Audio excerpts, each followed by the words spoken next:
Chapter 3: Early Christian Life. The young convert was not favored like many who have had the great blessing of being raised in a Christian home, or even under the influence of a godly Sunday school teacher, and who at the very start of their Christian life have been nourished by those who cared for their souls. But just as in the case of Saul of Tarsus, whom God had called to be a chosen vessel to bear the name of Jesus before the Gentiles, the Lord had a disciple named Ananias at Damascus ready to be the first to call him brother Saul and to give him his earliest lesson in the school of God, so the Lord had also his servants ready to be used by him in leading young W.J. McClure into the right ways of the Lord. Little beginnings, some indeed that might seem out of the ordinary and of no importance, have often been the seed plot from which fruit has been gathered in later days. Such might be said of the early experiences of Brother McClure.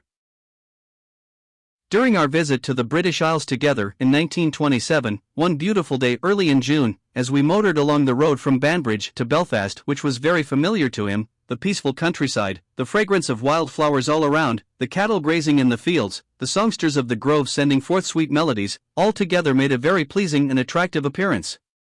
But the mind of Mr. McClure seemed taken up with the past. His heart was evidently deeply stirred as he related to me his conversion and early Christian experiences.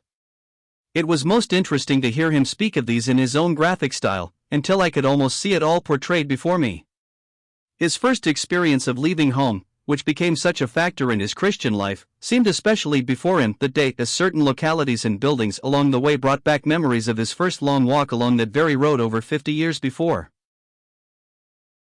He told me that shortly after his conversion he and a Christian companion, James Ruddock, who had heard much about the good positions and wonderful opportunities for work in Belfast, conceived a great desire to go to the city with the laudable object of being able to make money to help their respective families.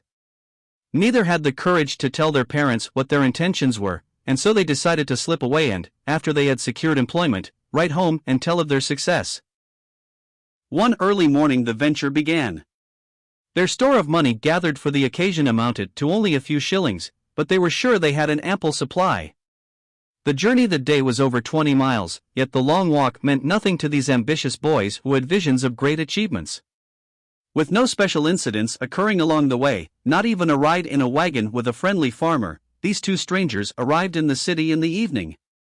There everything seemed so different from the country town they had left behind.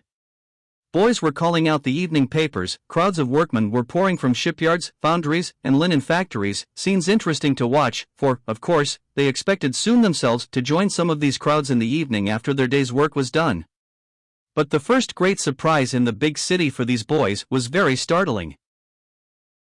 When they had paid the amount demanded for a night's lodging after what they had already spent during the day for necessary food, they were surprised at the great degree in which their savings were reduced. Still, of course they expected soon to have their little store replenished.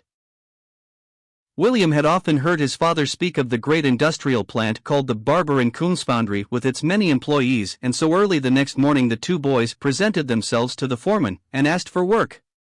He merely looked them over, shook his head, and said, "I have nothing that would suit you." Undaunted by this rebuff, for there were many other shops in the city, all day long they traveled from place to place, but only to hear the same words they had heard from the foreman at the foundry in the morning. Bitter was their disappointment toward evening as homesick and tired, their money almost gone, in a big city and all alone, these two very discouraged boys wended their way back to their lodging place. Suddenly as he was passing a doorway W.J. recognized a blacksmith who had formerly worked in Banbridge for his father. "Hello, McClure, when did you come and where are you going?" were the questions asked, and in getting the answers, the kindly Irishman took them in for the night. Still another surprise awaited them on the following day, for as they set out once more on what seemed now a hopeless task, the getting of a job, on turning a corner they unexpectedly ran into Mr. Simpson McClure, who had followed them to the city. "What are you boys doing?" was the stern demand. "Looking for work," was the meek and confused reply. "Come with me," was the next word, and as he started off, they followed, keeping a few steps behind. Up the street and around a corner they went, and then he marched them into a restaurant, to the boys, a very acceptable move, especially as they heard him say, "Give these boys something to eat." After a good meal, the word of command again sounded, "Come on." They walked a number of blocks, and into a large foundry yard, the very place they had visited the day before without success.